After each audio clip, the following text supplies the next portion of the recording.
Selamat bertemu kembali dalam seri jaringan komputer. Kali ini kita akan membahas contoh pengerjaan subnetting pada jaringan komputer. Mari kita lihat satu kasus. Jika diberikan satu network kelas C 202.19.20.0 satu buah network, padahal diperlukan dua network karena ingin mengintegrasikan perbedaan dua protokol jaringan yang ada pada layer data link. Di sini kasusnya kita asumsikan tidak ada constraint terhadap jumlah host tiap subnetwork yang harus dipenuhi. Dalam kondisi normal satu network 202.19.20.0,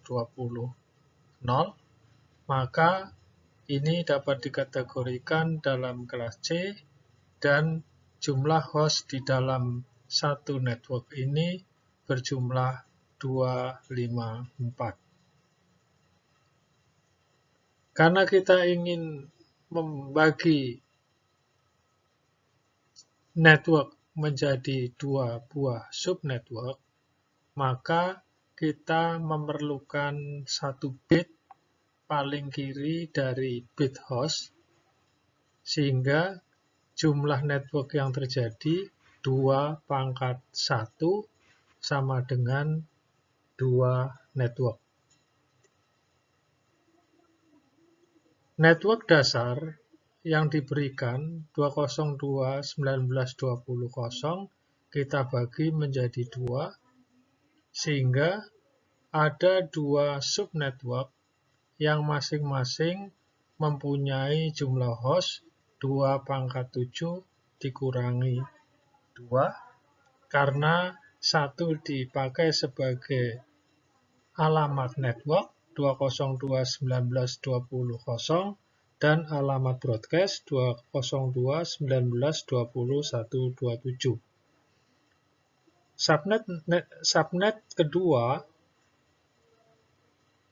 alamat networknya adalah 202.19.20.128 dan alamat broadcastnya 202.19.20.255.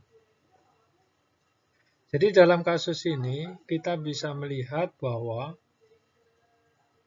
subnet yang terjadi itu terkait dengan bit paling kiri dari host yang berwarna hijau itu bernilai desimal 128.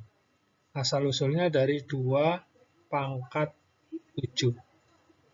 Sehingga netmax dari subnetwork ini adalah 255, 255, 255, 128. Mari kita bahas kasus kedua terkait dengan alamat network yang sama, namun ada kebutuhan untuk memenuhi jumlah host dari setiap subnetnya.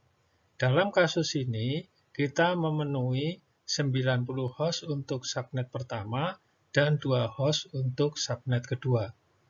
Karena kita fokus pada pemenuhan kebutuhan jumlah host, maka kita fokus pada penentuan jumlah bit host yang diperlukan untuk memenuhi kebutuhan tersebut. Dalam kasus pertama, subnet pertama, kita memerlukan 90 host, sehingga kita bisa menghitung 90 host itu dipenuhi oleh 2/7 sama dengan 128 dikurangi 2 host.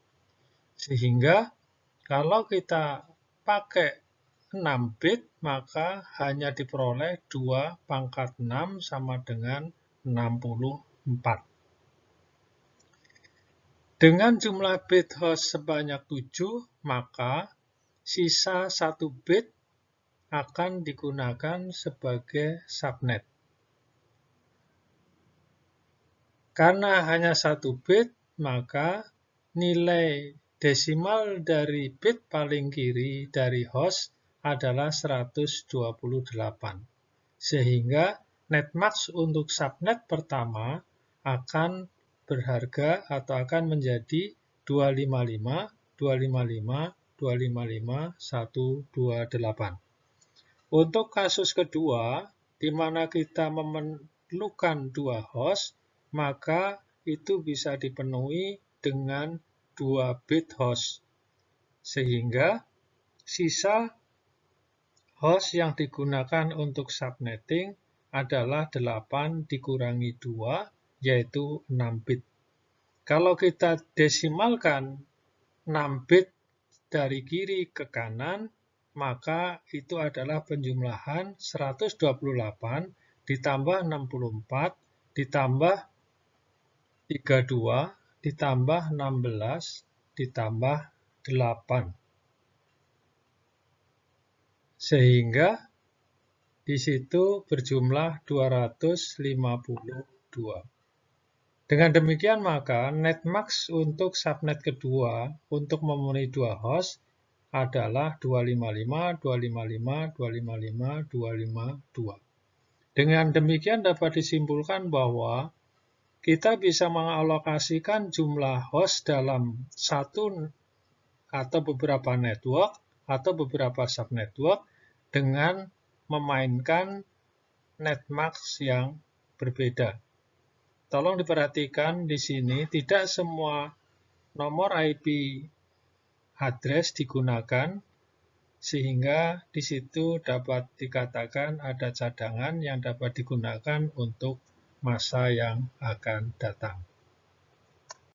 Dari 2 kasus yang telah kita bahas, kita dapat simpulkan bahwa jika kita menjumpai suatu kebutuhan subnetting yang harus memenuhi jumlah host setiap subnetnya, maka yang kita tentukan terlebih dahulu adalah jumlah bit atau kebutuhan jumlah bit yang diperlukan untuk addressing host.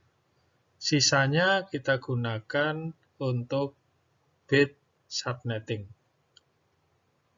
Demikian penjelasan terkait dengan konsep subnetting dan kasus yang telah kita bahas. Mudah-mudahan bisa memberikan kemudahan pemahaman. Sampai ketemu lagi pada sesi seri jaringan berikutnya. Terima kasih.